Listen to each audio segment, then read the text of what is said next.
Welcome to Legalize Negligence. This is our podcast where we talk about Chapter 768.21, subsection 8 of the Florida statutes, which denies a certain class of people a right to recover damages in medical malpractice cases. This is Sabrina Davis joining me, and we wanted to talk today a little bit about the importance of getting involved with your government so that they will know what it is we want them to do. And we're also going to talk a little bit about what we want them to do when we talk at these delegation meetings. Go ahead and start with the topic that you wanted to, Sabrina, so I can gather my thoughts on this other one, if you would.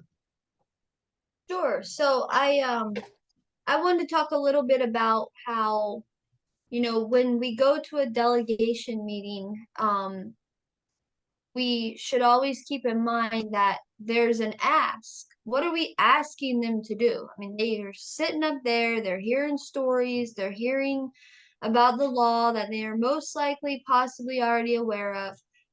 But I personally learned the tough way at my first delegation meeting when a representative asked me, "What are you asking us for?" That that was a good question from her to me, that I struggled to find the answer to. So, what are we asking them for?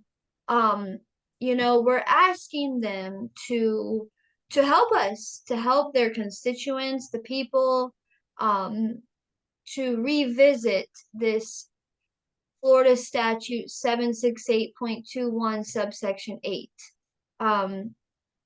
We want them to think about why it was created. Has it served its purpose? Has it taken away more rights than maybe it intended to? And did it really fix the problem that they were looking for it to fix? You know, I think it's so important to know what you're asking for at a delegation meeting because it's very easy not to know. It's actually harder to know.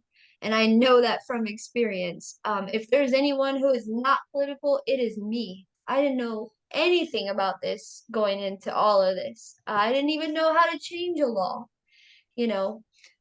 So I just wanted to point that out, that it's something we've been talking about, a solution, fix a problem, but exactly what are we asking them to do? That's what we're asking them to do. Revisit this section and talk about it. Brainstorm with us. Give us some language. Give us some ideas. How can we change this to give the people back their rights and also fix the problem that they say exists? I'm going to share a screen with you, Sabrina. This is, let me know when that pops up. Okay, it is up. Okay, you see a pretty tall man standing next to a stack of books that reaches almost to the ceiling. That stack of Not books, yet. is it It's still loading? starting to. Yeah, it says it started screen sharing, but I don't see the image yet. Okay. Oh, it's telling me that it is loading. I think my internet connection is a bit on the slow side. Oh, there it is. Okay. I see it now. All right. This is a legislator in Tennessee. That stack of books is called the Tennessee Code Annotated. That's every law in the state of Tennessee. The state of Florida has the exact same thing. They've got a set of books just like that. I don't know if they call it the Florida Code Annotated or what they call it, but there is no way we can expect our legislators to know every word of every one of those books. That's why it's important that we go and talk to them and explain to them which section of that volume of books they need to look at to understand what it is we're asking them to change. Does that make sense? I mean, absolutely. To me, this picture is astounding. What in the last election, one of our representatives posted that picture, and I wrote back and I said, what are your intentions on removing some of those laws from the books? Does it really take that many laws to govern people? I mean, that to me, that's absolutely insane that there would not need to be that many laws. Um, he wasn't real happy with me, but anyway. Um, so you're correct in what we need to say to them. And we did a podcast the other day on some talking points, and I've finished that up. It's ready to be distributed. If anybody wants to write to me at Philip with one L at legalizednegligence.com, and I'll be happy to send you a copy of it. And you can distribute it to whoever you want. If you know other people that want to know exactly what it is they want to say to their representatives when they go to these delegation meetings. But it can also be used not only at a delegation meeting. Pick one of the talking points out and write a letter to your representative and focus just on that. If you have an opportunity to speak to them on the phone, pick one of the topics out and focus just on that. If you try to bombard them with too much at one time, you're going to lose them. So just grab one talking point at a time. And these talking points that we've come up with are solutions that the legislature has not tried yet. In other words, when the 1990 task force released its recommendations, the legislature really only looked at, there were a couple other little things that they attempted, but it never really made a difference. They really only looked at barring certain people from recovering damages. They thought that was going to be the solution to bringing down malpractice premiums for doctors. But we've put together a list of, there's actually 6 of them, plus I did a bonus in there too. So there's 7, but there are dozens of things that the legislature can do that will meet their goal of bringing down malpractice premiums without infringing upon our rights to get into the civil courts to hold the doctors accountable. If that makes sense to you. Absolutely. I agree. And I agree that it's a really important part of the delegation process to remember your ask. You know, what are we asking them to do? And that can be a hard part. Yeah, So let's touch for just a moment because it kind of ties into this. Just a moment on that idea you brought up to me yesterday about us doing a podcast about the story behind the story. You know, we have all been telling our legislators what happened to our loved one, but you want to go even deeper than that and tell them how that affected our lives. And I don't want to get too much into that today because it'll distract from what we wanted to talk about. But we are working on, and I'm hoping to do it within the next 1 to 2 weeks, working on a podcast where Travis and Sabrina and I, and I've got a friend of mine who has agreed to join in as a guest to talk about the impact that this law has had on our lives. It's not just the loss of a loved one, but the inability to hold the doctors accountable affects us for the rest of our lives. It's like justice never served. And on the other side of that, if justice was never served, the people of Florida are at risk. It's like, I don't know, I don't want to get too overboard here, but pick somebody who breaks into a store and the state never holds them accountable. Well, they just let them back out on the street. That means the citizens are no longer safe. If they're not holding these doctors accountable through subsection 8, then the doctors can continue to commit malpractice. One of the other topics that Sabrina and I wanted to bring up today is the importance of engaging with your government. I notice in the when we post these in the Facebook group that 30 or 40 or 50 people will see the post, but no one engages with it. or very few engage with it. And what I mean by that is comment on it, share it with somebody, send it to their legislator, but not only engage with us, but engage with your government. You can sit back and tell your story and like something on Facebook, but until you go talk to your government representative, you can't ever expect a change to come. It's the rule of thumb is that 1% of the population will get involved on any issue, on any given issue.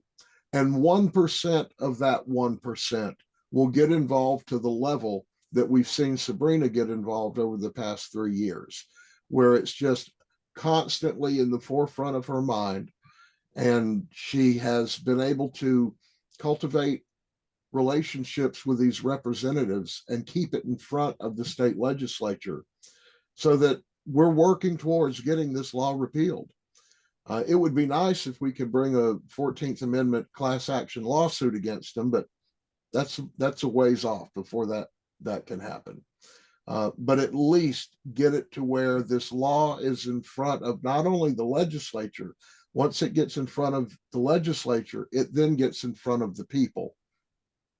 The more people understand what's going on, not just citizens of Florida, but people from other states who come to Florida to visit or to do business or as tourists, they need to know about this too, because they're taking a risk when they go to that state. So it's extremely important to engage. When you see us post a video, comment about it, ask us to email you the work that we're putting together so that you'll know how to interact with your legislature. Do you have any thoughts on that, Yes, Sabrina? I do. I kind of struggled in the beginning when I started connecting with these people, these House reps and senators. But over time, once I realized that my voice could be heard, I felt like the pieces just fell into place. And that the more I spoke, the louder I was heard. Um, and it didn't happen overnight. It took time, took a whole lot of strength, a whole lot of courage, and a whole lot of doing something that I had absolutely no idea what I was doing. And that's okay. But now I compare myself to the Sabrina when this happened to my dad and the Sabrina that I am 2 years, 11 months, and 14 days later. And I can walk the hallways in Tallahassee, and almost every single House rep or senator, they know who I am. They've either seen my news story, they've seen me at their delegation meetings, they've got emails from me. I was in their office last session. I left my dad's story in their office and on a printout and asked the assistant to give it to them. There's something that they know about when they see me.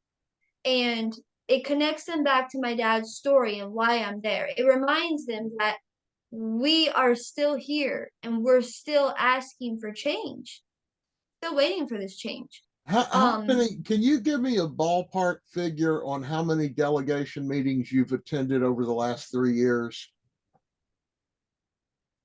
I've done at least 20. Okay. In Um, that, in that roughly 20 that you've gone to, can you estimate about how many other people spoke on the same topic? Because at delegation meetings, they're hearing about all kinds of different things. Any citizen can go talk to their legislator about any issue they want to bring up. But can you kind of give us a rough idea of how many people spoke about your topic? well, due to the large state of Florida and there's so many counties, sometimes I was the only one. And I've also been at ones that there's so many people that they actually lower the minutes from 3 minutes to 2 or 1 minute because there's so many people there to talk. So it has its pros and cons as far as how many people show up to a delegation meeting to speak on this subject. You may get more time, you may get less time. you should always have a speech prepared for 1 minute, 2 minutes, and 3 minutes, because you don't know how much time you'll have. But in my opinion, getting in front of these people at the delegation meetings is a huge step in them remembering you, remembering your face. They can connect with you, whether it be their mother, their father, their son, or their daughter, who may be single with no minor child. You have just made a connection that you might not even know yet. And then as the process continues, if you go to Tallahassee, oh, you're that one person that I heard your story, they start to connect with you. You have to you have to create that connection. It's not going to create itself, and it's not easy to create.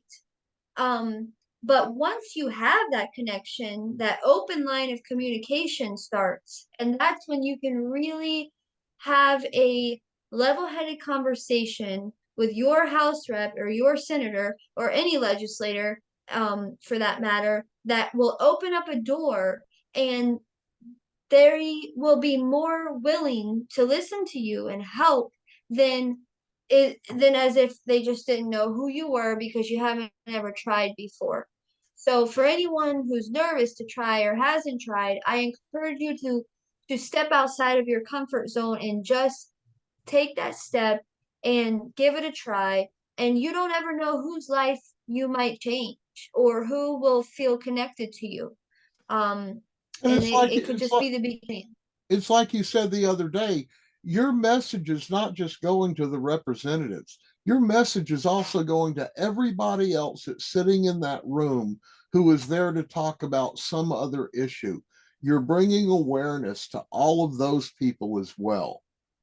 And I'm sure a lot of Yes, them are sitting there going, well, I had no idea that this was an issue in the state of Florida.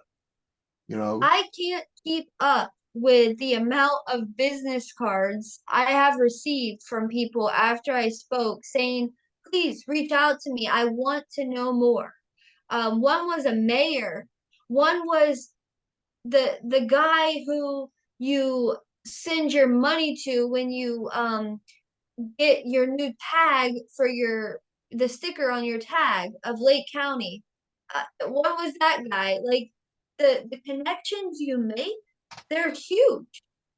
And you don't ever know. So it's so important to make that connection because again, that connection is the starting point to something that could be very helpful for our cause. Now, for the ones who can't make it to delegation meetings, you can still connect. You can still email, you can still call, you can still put your name out there and let your story be known and that you have some ideas for solutions, because not everyone can make it to these delegation meetings, and I understand. They put it during working hours, usually in the middle of a work week, and they're not easy to attend. Um, there's still plenty of ways to help though. So that's just a little bit of my advice as far as how important it is to establish a connection one way or the other with these people. but all of these representatives and senators have offices back in their home district, correct? They do. So if you can't make it to Tallahassee, you can make it to their local office. And in fact, it would be better, in my opinion, it would be better to schedule a meeting with them in their hometown and go in and where you can have more than a minute of their time. Mhm. And before the legislature goes into session in January, this is when they're really kind of gearing up to hear from people. So, find out who your senator and your representative is, find out where their office is locally, and schedule a time to go in and speak to them at their home office and bring some information with you. Something that Sabrina mentioned the last time we did a podcast was, yeah, okay. Well, she just said this a minute ago too. You don't know if you're going to get a minute, 2 minutes, or 3 minutes. If you spend your whole time telling about what happened to your loved one, you're not going to have any time left to tell them what solution you want, what solution you're looking for. So I think it's important to let them know what happened and try to make that as brief as possible because you want the majority of your time spent on instructing them on how to fix the problem. Would you agree with that? I agree with that. I think that's why the handout, and I always go back to the handout. That's why the handout is so important. You know, put your full story, put the details, put all that in your handout if you want to. That's if that's what helps. But it's very important to give them that solution, that what are you asking for? Because in all honesty, they've heard so many stories, and we can all agree that our stories haven't changed their minds. So I encourage people to put more of the story in the handout if possible. And, you know, if your time is narrowed and you can't share your whole story up there, talk about a solution too. You know, that's where they feel like they can be involved, because after all, their job is to enforce, reinforce, change, arrange, create, take away laws. So while I feel I'm not upset with any of these legislators, they didn't make this law. They can help us change the law. They can't help change what happened to our story. It's already happened, and nothing will bring our loved one back. But what they can do is help us change the law. So once they start hearing ideas and solutions, and in our ask to them of what we want them to do, that's where they play a part, in my Exactly. opinion. I was watching a delegation meeting from 2021 the other day, getting some, coming up with some arguments against one of the lawyers who spoke there. And there was this gentleman who drove all the way from North Carolina down to Florida to speak at this meeting about his son who died from med mal. Yep. And I felt so bad for him because he spent his whole time, and they gave him a little bit longer because he had driven so far. He spent his whole time telling what happened, that he never could tell them what he wanted them to do about it. And I thought, man, I wish you had cut that down shorter and then spent some time instructing them what they needed to do to remedy the problem. I know exactly who you're talking about. And that was a committee meeting in Tallahassee where it was actually getting voted on. Yeah, you know, Mm-hmm. and he had the perfect opportunity to say, here's what we want you to do. You know, unfortunately, he was, and I get it, you know, he was still grieving. He wanted someone to hear what happened. And we all go through that. The longer we're in this, I think the more that we can compartmentalize and start looking at, okay, I've got to set this part aside for the time being because my purpose today is to instruct my representatives, you know. And I think the same holds true with a lot of these news stories that are done. I've noticed a big difference in you over the, now I haven't known you for 3 years, but I've watched your news stories over the past 3 years, and you've grown tremendously from just telling your story and becoming emotional about it. And that's what the news station wants, you know, that they want that kind of story. And now when they interview you, you're very knowledgeable, you're very matter of the fact, you can point out the flaw in the law and how it affects families, and you're giving them suggestions on what can be done to solve that. And I commend you on your growth. You've done really, really well. Well, I'll respond to that. I appreciate that. But one thing that I have to admit is that it didn't come overnight, and it sure came from the help of a whole lot of people. And when I say that, I mean people that see things differently than I do. I've taken a whole lot of constructive criticism to heart to help me be better. I have um spoke to the enemy in this, so to speak, to have a better understanding. I've sat down with legislators and asked them, how can I do better? What do you think I should do? I'm not the politician, you are.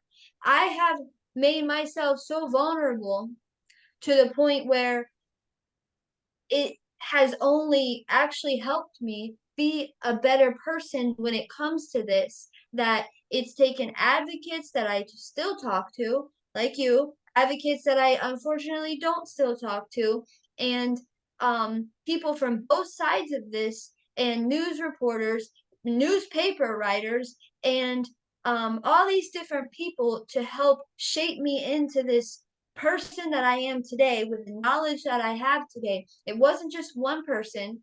And if I butted heads with someone, I wasn't immediate to throw their opinions out because I wanted to learn from it. There was always something to learn from it. I'll tell you something that a podcast person here in Gainesville asked me at the end of our podcast.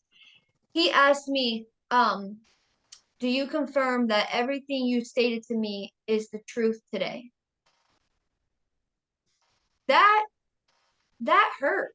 And I think my reaction was so strong, but it was the way I felt. I said, everything I just told you, I wish it was all a lie. And if you think I would lie about any of this, you have it all wrong. He didn't play my podcast. He didn't ever do it. The same company put out my news article, and maybe I was a little harsh on my answer, but people have no idea how much I wish I was lying. I would rather have my dad here than be involved in any of this. And I think that's probably something a lot of advocates can agree with. But here we are together. We won't always get along. We don't like constructive criticism. I mean, I can take it, some can't. And that's okay. But there's one thing we have to admit, we learn from everything, So it's speaking about how far I've come, it's taken a whole lot of people to help me get this far. And it's because I've been vulnerable to hearing what they have to say rather than pushing everyone away. And that's not an easy thing to do. Are you familiar Um, with that spray stuff that you use to loosen up hinges called WD-40? You know what yeah, WD-40 is? Do you know what that yeah, stands for? I have no idea. Water displacement 40. It took him 40 attempts to come up with the right formula for that stuff to work. So, yeah, the reason I share that is because that means that we're constantly learning every day, and every failure is simply a lesson in how to not do it. Mm-hmm. He didn't stop. He didn't stop at 5 or 10 or 15. He kept going until he got what he wanted. And now there's a product out there that all I have to do is say WD-40 and everybody knows what it is. So your failures along the way were actually lessons on how to not do it and to learn how to do it differently. Absolutely. I've gone to delegation meetings where when I'm done talking, nobody has a question. Okay, you're done. Thank you. Sorry for your loss. Next. I've gone to delegation meetings specifically in Orange County last session where I had my 3 minutes to talk. I was up there for 9 minutes. And when I was done, I had the news, which I didn't even know how they got my number, contacting me. Can we do a story with you? We heard your delegation meeting speech. I'm like, who are you? So it's all about the way that you approach something. You can't have too much expectations because then you're setting yourself up for failure, in my opinion. You have to go with an open mind.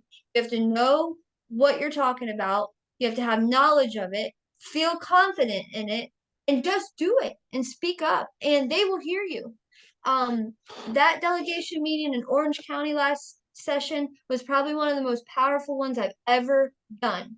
And it means a lot to speak on it, and maybe one day we can play some of it here because it was really helpful.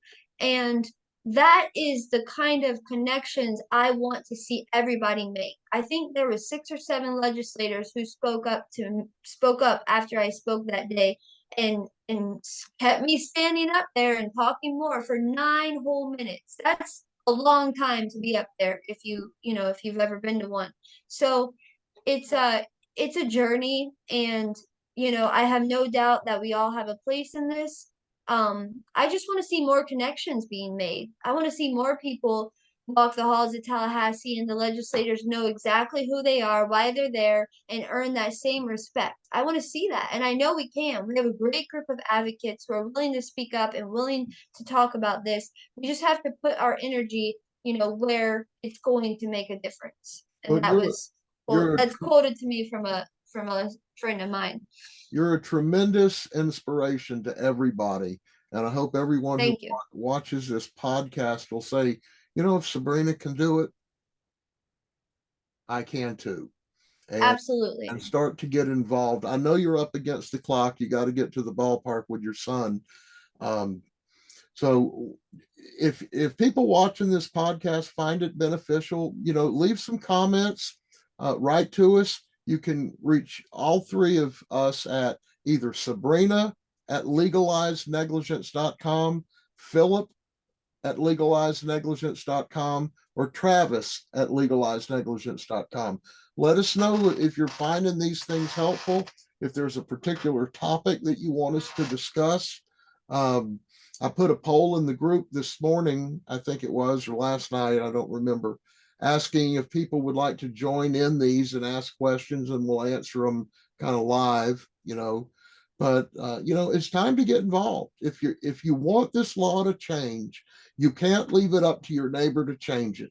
You've got to get in there yourself, roll up your sleeves and get involved. And like Sabrina was saying, there are people out here who can give you guidance along the way, and we're all working towards the same goal. I agree. Any closing comments, Sabrina? Um, I appreciate this podcast today. I'm looking forward to the next one. I know we have lots of topics to cover. I encourage anyone who has questions or wants to hear a certain topic covered to leave a comment, like Philip said. Reach out to the email addresses, just get in contact with us. We're here to help. We want to see a change just like everybody.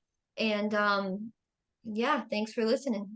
Fantastic. You have a great day. Tell Luke to hit a home run. Thanks. Will do. Bye bye. Bye.